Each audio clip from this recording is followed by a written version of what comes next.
Hey guys, it's TTL back with another rush kit for you. Today we're going to be taking a quick look at the Maximus Hero. Maximus 9 Hero. The Maximus 9, I need to get used to saying 9. Anyway, it's the Maximus 9 Hero. And we're doing a quick look on rush kit because I had an awful lot of boards to do for NDA. So this was one of the ones I decided not to do a full review on. But if you want to head over to the OC 3D TV channel, you can get a full review on the code and the formula as well. So we're just going to do a quick one on this, but we will loop back and do a full review on this on the OC 3D channel later. But for now, it's time. So yet again, this is a virgin box opening in that I have not opened this at all. But I do like it when Asus send me this. 001, yes, no one of this 007 malarkey. Anyway, so when we pop it open, there's a very similar kind of feel to all of the boxes where you get this. Now, I didn't really see this until the Rampage 5 Edition 10. And it's something, it does give an air of quality to it because you do get that extra little bit. And I know it's only a small thing, but when you invest in something like one of the ROG boards, you want it to feel a bit special. You don't want it to just be normal. And I think they may have lost that for a while. So I can see that they're starting to fight for it back. When we take the board out, straight away underneath, this is well cool. So you've got a passport size sticker over here, so you can stick it on your passport. I think that's a credit card size one. Although I'd be a bit worried on where I was actually going to put that. I think you didn't need like an old card or something. But then you also get, these are fan stickers, so you put these on the centre of your fans, and you've got lots of other stuff that you can stick on your door and on your case or wherever you want it. So that's cool. It's a big old sticker pack that you get there. You've also got a coaster. It's cardboard, but it doesn't matter. It's a ROG coaster. And if you're invested in the brand, then you're going to get it.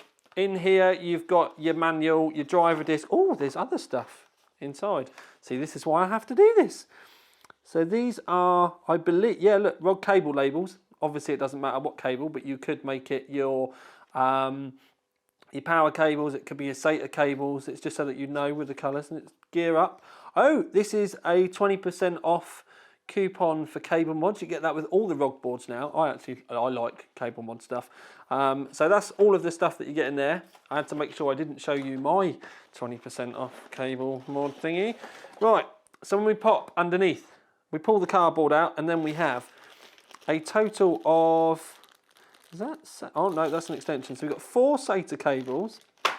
This is an extension for your RGB cable. Now this is well handy. Literally, these are spot on, and it's all black as well, but essentially it's just so that you have an extension, and it's a fairly long extension. I'd say that's about 50 centimeters long at least. Might be 75 centimeters long, but that's a big RGB cable extension there, very handy. You've got the thing so that you can plug your case front panel headers all in on this, and then you put it on the motherboard in one go. It's a lot easier than having to do it separately. You've got a couple of M.2 screws, because there are 2 M.2 ports on the board, I know that for sure, and then you've got a SLI fixed thing. It's the right spacing, so it's a nice one. It's quite plain, but that doesn't matter. You could always, if you wanted to mod this, you could put metal over the top if you insulated it, or you could make it nice, easy. You could do some acrylic overlays with it. You can get them done and sent to you if you want. This is more what look like M.2 mounts, but it's for your 3D printing mounts if you do go down that avenue. I've not got any at the moment, but I know that there are going to be easily downloadable versions of the 3D prints that you can either use as a basis for your own, or that they've designed them for you so that you can get them printed online. You don't have to have your own 3D printer. If you just Google 3D printing services, you'll be amazed how many will pop up. There's a CPU mount tool. If you're a noob and you need it, I'm not sure you should be building your own PC. And then you've got your backplate, black back, but then you can see it's all soft touch on the other side, so you've not got any of those horrible little metal bits or anything that go through. I'm not sure about this moody lighting. We need some better lighting. Anyway, right, so on to the board. It's all change with the Hero. There's all new heat sinks, and in fact, I'm going to zoom you in a little bit as well, but it's all new heat sinks. So you can see that you've got that lovely brushed, kind of like textured look, but it's also got the machine look on it as well. But this heatsink is actually like absolutely solid. There's so much material, it's ridiculous. Now you can see all of the Asus chokes and all the nice caps and everything. There's a lot of power coming through here, but as I said, you can see all the sexy chokes and everything underneath. And another heatsink wise, you've got this one down here. Now this is RGB and it does light up, which you can control with the software, and there's all different zones and stuff as well. It does kind of light up a bit underneath the heatsink as well, but a new addition this gen is they've got RGB up on it is plastic, but the plastic I/O cover, which is kind of getting to the point now where everyone's doing it. But if you have a look underneath up here, you can see the RGB plate. But handily, now we're around here, BIOS flashback, BIOS clear, then you've got HDMI and DisplayPort on board, so you've only got digital outputs on board if you do want to use the iGPU on your new Kaby Lake CPU, although obviously you can use the older ones if you want. You've got 4 USB 2s, 4 USB 3s, then you've got an A and a C USB 3.1, Intel Gigabit Ethernet, and then you've got the audio down the side. You can see that you've got gold connectors for those, and it is all kind of hidden underneath here, but there is a separate trail, and this is all RGB as well. But you've got the Supreme FX cover down the bottom here, all Japanese audio capacitors down through, but there is a lot of other stuff on this board that we need to talk about. So we're going to start at the top and we're going to work our way around. Now, 8-pin CPU. I know it might only be a small thing that's right over in that corner, but it does help when you're building your rig. Then you've got AIO pump header there. Then you've got CPU optional and your CPU fan header at the top where they belong, not messing around down here or anything. So this helps keep things tidy. Also, talking about that, you can see that there's a big gap through here. So that does mean if you've got an AIO or a CPU fan, you've got ways to route your cables. Believe it or not, I think they've actually thought about the layout on this board. PCI poster up here, memo K button if you use it. This is the first of many 3D mount things. I showed you the fittings for it, but these are so that you can use these as mounts for your 3D mounting escapades. There's another one there, and there's another one there as well. Anyway, right, something else which is quite new is this. This is an external USB 3.1 connector, and this will be where your front panel header for your case, when they finally catch up with USB-C, that's where that is going to go to. It's the first time I've seen this on a motherboard, but I'm already loving it because it's a nice, decent kind of connector. You can see it's metal as well. I don't think we're going to have dodgy pins either. This looks like it might actually just be like a flat thing that goes inside, a bit like a SATA cable, if you get what I mean, rather than those dodgy pins that we used to have on the USB 3s. The high amp headers here, this is so if you've got something that uses a lot of power, there's a lot of amps gets pumped out through this. This could also be a really good spot for if you use splitter cables to take it off to like 6 radiator fans, whatever, 4 radiator fans. Because quite often if I've got like an AIO with 4 on, I get an adapter and then I plug it all into one header. Now that's fine, but this has got mega amp, so you won't get a bit of droop.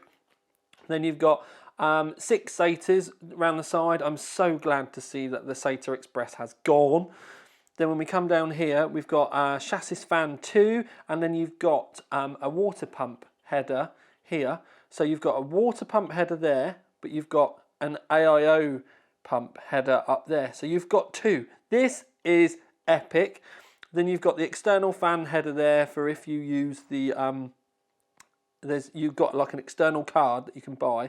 So you've got those 2 headers that you can use for that. They're dedicated. RGB header here, look, you can see RGB header 1, but look, RGB header 2. So it's got 2 RGB headers. So you can have one on the top of the board doing the top of the case, then you can have another one on the bottom of the board doing the bottom of the case. Epic. Then you've got another chassis fan, or channel fan as I always stupidly call them there. Onboard USB 3 here. Then you've got your ROG Connect here. This ROG Connect is actually a ROG external as they call it. It's basically a USB 2 connector. You can use it as a USB 2 as well. But yeah, that is so that you've got an option so you can fit it into like your ROG front base and stuff. But when you look at it, I mean, that really is going to be your only USB 2, because I'm not seeing another USB 2 on the actual board itself, which I'm kind of surprised about. Anyway, so when we've passed that, and we'll think about other stuff later on, got the retry button here. Now basically sometimes your overclock can fail, and then rather than resetting it, this is just a retry button and you just smash it and it starts up again. I've had a lot of overclocks, especially when you're really pushing stuff, that this can actually get you out of danger.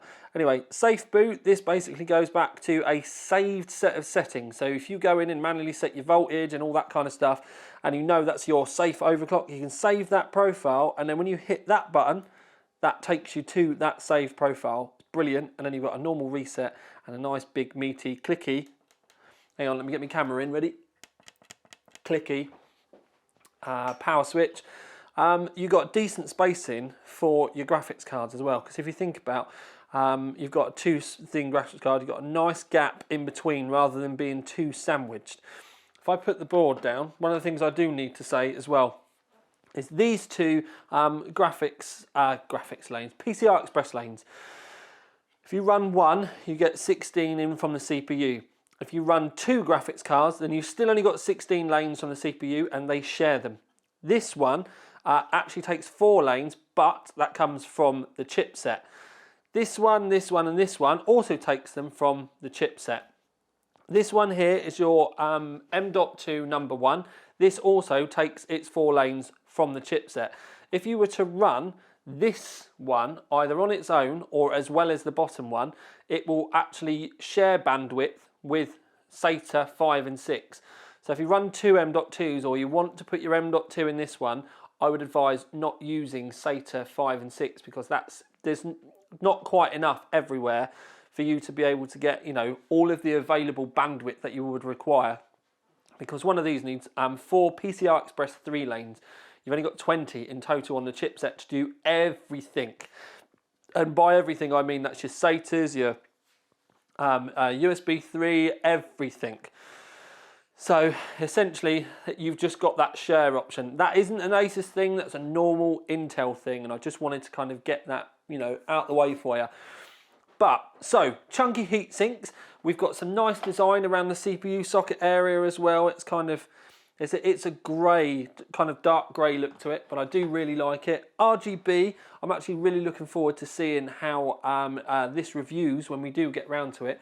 But this was my kind of early launch day preview to give you an idea, to give you the look so that you can see the rest of the range. But don't forget, if you are interested in any other videos or any other content about the Asus Maximus 9 Hero, then you'll be able to go and have a look on the OC3D TV channel. You can also go to the OC3D website, and we will be doing the code and the formula for the 3rd, so for launch. So if you're interested in either of those boards, there will be a full review live by the time you've seen this.